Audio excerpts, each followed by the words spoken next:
My millionaire grandfather sent me $7,000 a month. My sister cashed every check. The first time I learned my millionaire grandfather had been sending me $7,000 every month, I nearly fainted. Not because of the amount, but because I had never received a single check. My name is Grace Anderson. At 31, I was working 2 jobs and picking up extra shifts whenever I could. Most mornings started before sunrise. Most nights ended with me collapsing into bed, completely exhausted. I wasn't lazy. I wasn't irresponsible. I simply never seemed to get ahead. Every month felt like a race against bills. Rent, utilities, student loans, car repairs. There was always something. Meanwhile, my older sister Sloane seemed to be living a dream life. Luxury vacations, designer handbags, a beautiful condo downtown, expensive restaurants, perfect social media photos. Whenever anyone asked how she afforded everything, she would laugh and say she was good with money. I believed her. She was my sister. Why wouldn't I? Everything changed during my grandfather Walter's 80th birthday celebration. The entire family gathered at an upscale country club outside Chicago. The ballroom sparkled with crystal chandeliers. Waiters carried silver trays through the crowd. Everyone was smiling. At least they were, until Grandpa asked a simple question. "Grace," he said warmly, raising his glass. "Have the monthly checks been helping?" I blinked. "What checks?" His smile disappeared. The room instantly became silent. "The checks I've been sending you." My stomach dropped. "What checks, Grandpa?" Now everyone looked uncomfortable. My mother suddenly became very interested in her napkin. Sloane stared into her wineglass.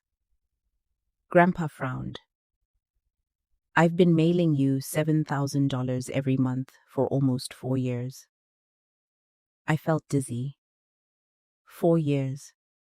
$7,000. Every month. The numbers rushed through my head. $336,000. More money than I had ever imagined having. Yet I had never seen a penny. Not one. Grandpa looked horrified. "You never received them?" I slowly shook my head. "No." The silence that followed felt endless. Then Sloane forced a nervous laugh. There must be some mistake. Nobody responded, because deep down, everyone except me already knew the truth. The next morning, Grandpa contacted his financial advisor.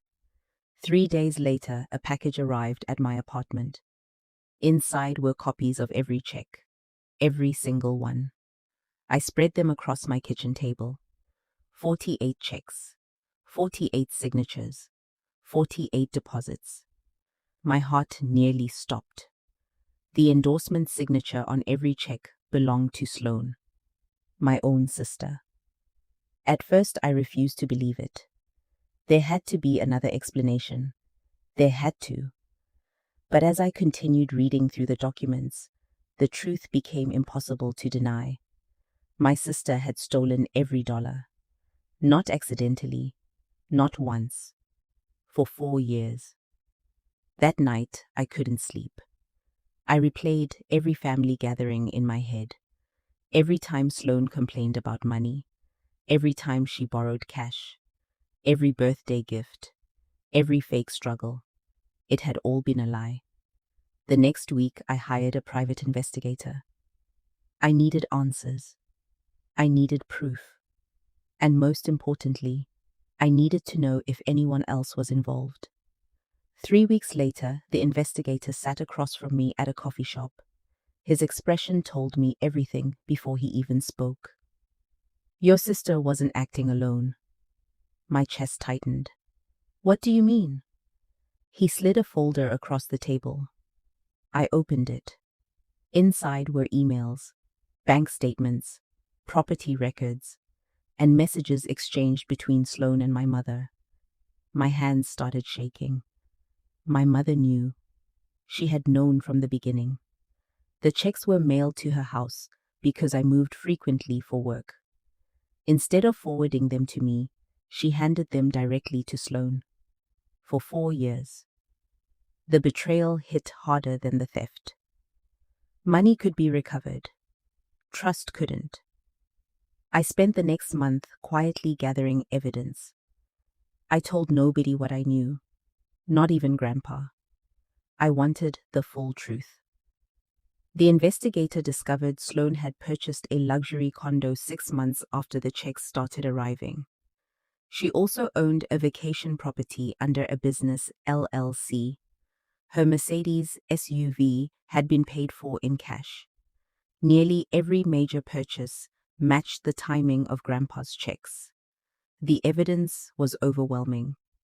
Then I found something even worse. An email from Sloane to my mother. One sentence that changed everything. Grace is too busy struggling to notice. I stared at the screen, read it again, then again. The cruelty of it broke something inside me. My own sister had watched me struggle, watched me work double shifts, watched me skip meals, watched me cry from stress, and she laughed about it. That was the moment I stopped feeling sad and started feeling determined. A month later, Grandpa announced another family gathering, his 81st birthday. Everyone would be there, including Sloane, including my mother. Perfect. I spent weeks preparing. Every check was scanned, every email organized, every bank record verified. The presentation was impossible to dispute. When the day finally arrived, I felt surprisingly calm. Sloane greeted me with a smile. "Grace, you look tired." I smiled back. Long week. If she felt guilty, she hid it well. Dinner began. People laughed.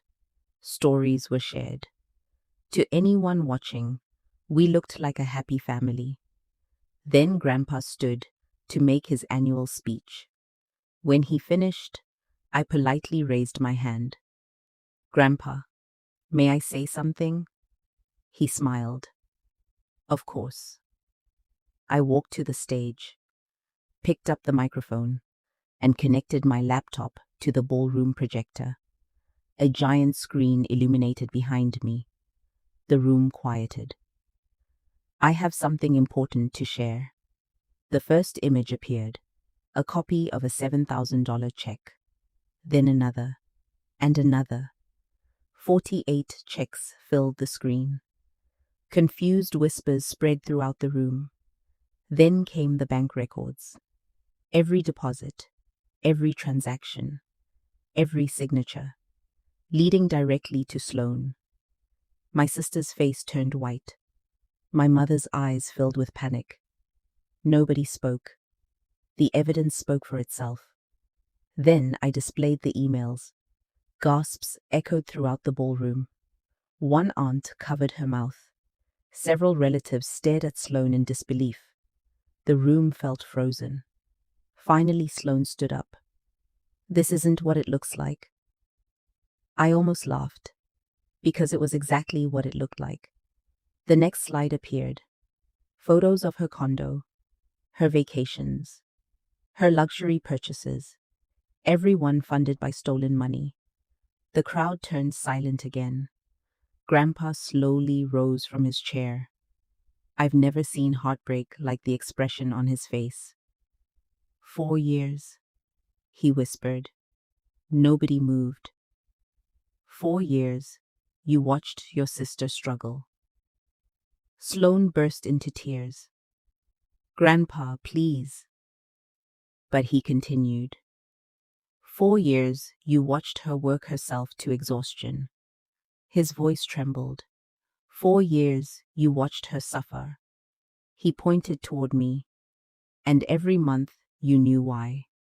The room became painfully quiet. You knew because you were stealing from her. Sloane started sobbing. I'm sorry. Grandpa shook his head. No. The word landed like thunder. You're sorry because today everyone knows. Nobody defended her. Nobody could. Then Grandpa looked toward my mother. And you. My mother lowered her eyes. I trusted you. Tears streamed down her face. But the damage was done. The truth was finally exposed. Within days, attorneys became involved. Bank fraud investigations began. Assets were reviewed. Properties were sold. Eventually, most of the stolen money was recovered. But Sloane lost much more than money. She lost her reputation, her friendships, her relationship with most of the family. People stopped answering her calls. Not because she stole money, because she betrayed someone who loved her. The months that followed were difficult. Healing always is. But slowly, my life began changing. I paid off my debt, bought my first home, started saving. For the first time in years, I wasn't living paycheck to paycheck. One afternoon, Grandpa invited me to lunch. We sat overlooking a quiet lake. For a while, neither of us spoke. Then he smiled. You know something? What? The money wasn't the most valuable thing I gave you. I looked confused. What was? He pointed at me. The opportunity to discover who people really are. I thought about Sloane, my mother, the lies, the betrayal. And strangely enough, I understood. Pain reveals character. Adversity reveals truth. And money reveals motives. Grandpa reached across the table and squeezed my hand. I'm proud of you, Grace. Tears filled my eyes. Not because of the money, not because of the revenge, but because someone finally saw how hard I had fought. As we walked toward our cars, Grandpa stopped. There is one more thing. I turned around. He smiled. Starting next month, the checks will continue. I laughed.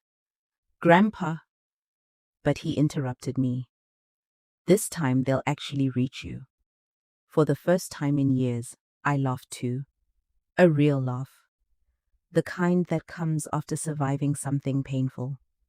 Because in the end, the greatest revenge wasn't exposing Sloane.